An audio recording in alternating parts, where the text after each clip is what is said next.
这一项一项的物资，拢是在地拉面负责人林正峰所谓关键后就说团体卫生纸，虽然只是薄薄的面纸，可是这群就说上届实用，唔免搁再开钱的负担。即摆透过立委林俊宪、议员蔡小伟看线，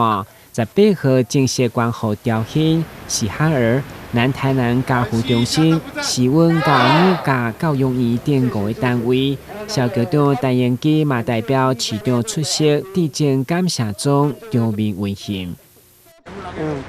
感谢西家拉面的爱心，真正的赞。这一些东西要给潮兴基金会、喜安儿社福基金会、南台南家福中心、永康施恩教养院、归仁五甲教养院，好，感谢了哈，感谢好给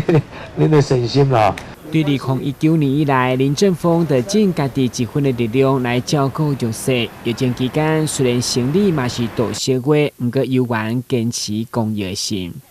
希望今天捐赠这100箱卫生纸可以小爱化成大爱，然后让这个爱一直传下去，然后希望台湾可以安全的度过这次的疫情。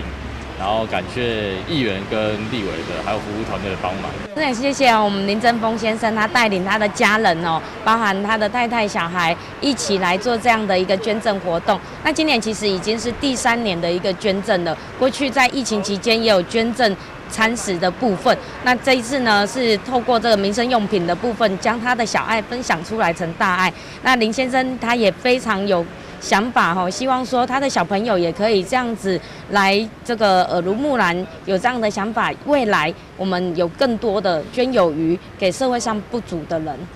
关键过后，服务团队嘛共同把物资上车，将爱心分散到5个社会福利团体，用实际行动，互弱势感受社会温暖。嘛，期待政府甲民间合作，共同创造弱势优先的美好。